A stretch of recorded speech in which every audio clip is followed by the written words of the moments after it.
नवल किशोर जी, मैं आपको चर्चा में शामिल करता हूं। फिर से एक बार मैं कोशिश कर रहा हूं। देखिए, कई नेता ऐसे हैं, ये सवाल बार बार मैं इसलिए पूछ रहा हूं, आप मुझ पर कोई भी आरोप लगाएं। कई नेता ऐसे, क्योंकि नुपुर शर्मा प्रकरण के बाद देश में विपक्ष की जितनी पार्टियां थी सबने कड़ा रुख अख्तियार किया, बीजेपी पर दबाव बनाया, बाहर से भी दबाव आया, उसकी वजह से नुपुर ने माफी मांगी, बीजेपी ने उन्हें फ्रिंज एलिमेंट भी घोषित किया, और आज भी देख रहे हैं आप, उसको लेकर वो स्टैंड नहीं ले पाते हैं।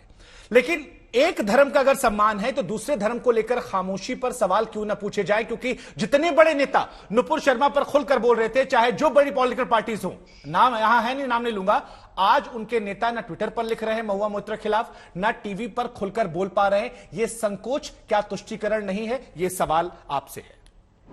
देखिए, यहां पर तुष्टीकरण की बात ही नहीं है। जिस बात को आप बार बार ला रहे हैं वैसा कोई संकेत नहीं है। अगर भाजपा और देश के प्रधानमंत्री को ऐसा लगता था कि नुपुर शर्मा ने कोई गलत बयान नहीं किया था तो माफी क्यों मांगे, क्यों उसको उससे हटाए? ये बात इसकी नहीं है। और जो बार बार आप कह रहे हैं ना कि आपका क्या विचार है, आपका क्या विचार है, ये अगर जिस हिंदू को ये बताना पड़ेगा कि वो अपने देवी देवताओं का सम्मान नहीं करते, वो तो हिंदू है ही नहीं। ऐसे लोग जो चिल्लाते हैं रोज रोज और बार बार और गली मोहल्ले पे कि सबसे बड़े हिंदू हैं, ये तो सबसे बड़े हिंदू विरोधी हैं। हिंदू में हिंदू धर्म तो कभी कहता ही नहीं है कि किसी तरह का बेमैनत से फैलाया जाए।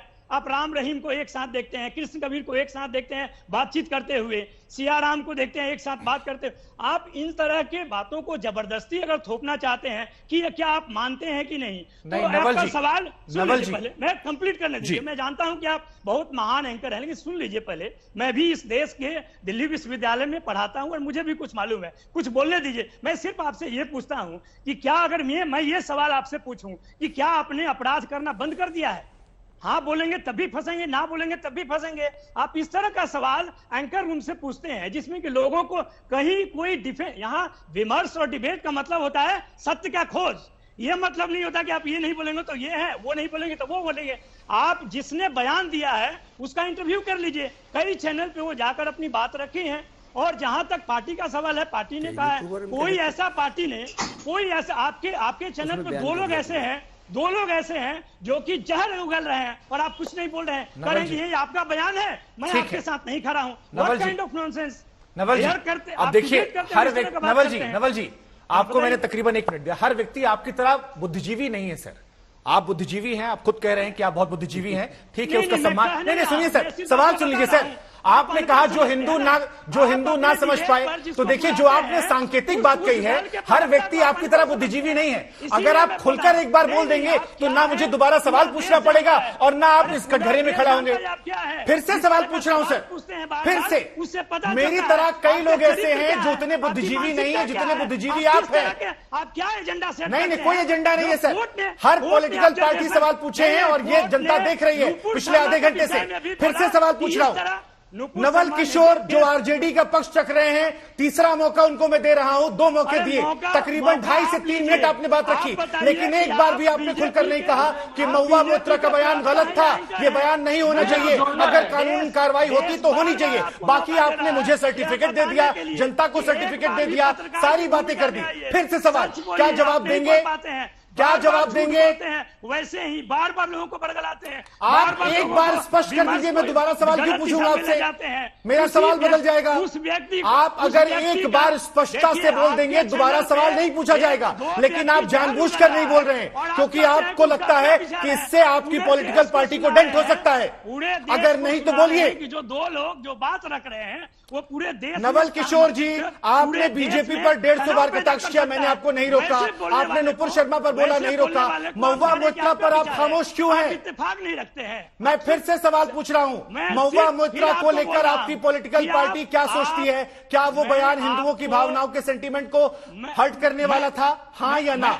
मैं भी आपसे फिर पूछ रहा हूं कि जो आपके चैनल पे जो 2 लोग बोल रहे हैं और आपने ये कैसे बोला कि जो बोल रहे हैं वो आपका विचार है, हम इत्तेफाक से रखते हैं। अरे मैं आपसे पूछ रहा हूं। गलत बात, डिबेट में गलत बात को आप कहते हैं कि हम उससे, मैंने उससे ही शुरुआत की। राजू दास के बयान को लेकर सबसे पहले मैंने कहा था, सबसे पहला सवाल उनसे मैंने पूछा कि आप भड़का नहीं सकते हैं, आप गलत बातें कोट मत कीजिए। आप सारी बातों का जिक्र करके अपने सवाल से बच रहे हैं। विमर्श को प्रायोजित करता है। आप अपने सवाल का जवाब देने से बच रहे हैं। आप बच रहे हैं तनाव लाकर किसी खास वोट बैंक को खुश करने के लिए। क्या आप बच रहे हैं? अब सवाल दूसरी तरीके से फ्रेम कर रहा हूं मैं। कहीं ना कहीं मिला जुला कर यही काम कर रहे हैं कि देश में तनाव का माहौल बना रहे, जैसा कि सरकार चाहती है। ठीक है सर, आप जो कह रहे हैं, देखिए मेरे पास समय की मजबूरी थी, मैंने पूरी कोशिश की। राजू दास जी, एक 10 सेकंड में जवाब, फिर मैं क्लोज करूंगा।